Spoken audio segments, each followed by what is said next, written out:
Former Ombudsman Conchita Carpio Morales is back in the country after her brief detention in Hong Kong. But as Marian Enriquez tells us, the 77-year-old looked like she was none the worse for the wear. It was past 9 o'clock in the evening when former Ombudsman Conchita Carpio Morales arrived at the NAIA Terminal 2. She was met by former Foreign Affairs Secretary Albert Del Rosario and her legal counsel, Attorney Anne-Marie Corominas. Nakabalik pa rin ako sa Philippines, hindi pa tayo probinsya ng China, kaya hindi ako tinanggap kasi hindi pa tayo probinsya ng China. It was Carpio Morales' first statement to the media after being detained in Hong Kong. The former ombudsman was traveling with her husband, son, daughter-in-law, and 2 grandchildren when they were separated after she was flagged as a security risk. She said she was placed in a detention room for almost 4 hours and was interrogated before being sent back to the Philippines.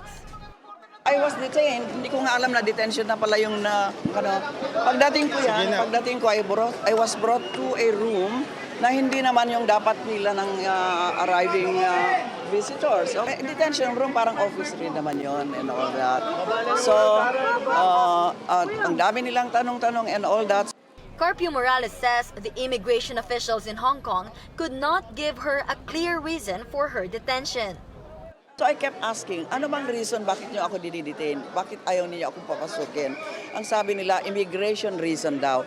I want to know so I can defend myself. And then, meron silang pinapapirmahan na Tagalog.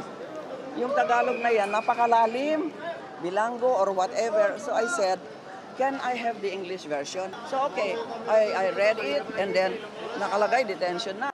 She was then informed that she would be taking a 6 p.m. flight back to the Philippines.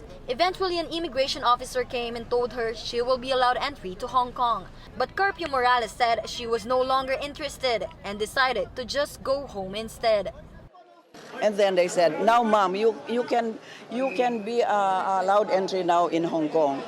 So, of course, after what happened, ganunin nila ako. More of frustration because precisely we went to Hong Kong because I promised my grandchildren, who are the children of my son, who passed away almost 4 years ago. I promised them that we would go to Hong Kong and they would go to Disneyland.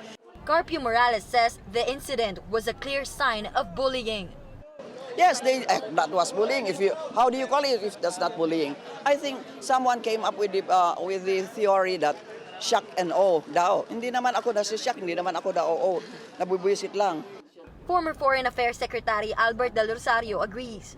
Del Rosario joined Morales last March in filing a case against Chinese President Xi Jinping over Beijing's continued reclamation of land in the West Philippine Sea. The case was filed at the International Criminal Court, or ICC. At around the same time, the Philippines also withdrew from the Rome Statute which created the ICC. Carpio Morales, for her part, has kept mum whether she will file legal action over the incident. Well, that is something I should reflect on. I'm not going to say anything. I'm not saying whether I'm going to file any action, nor that I am not going to file any action. For News 5, Marian Enriquez, we are One News.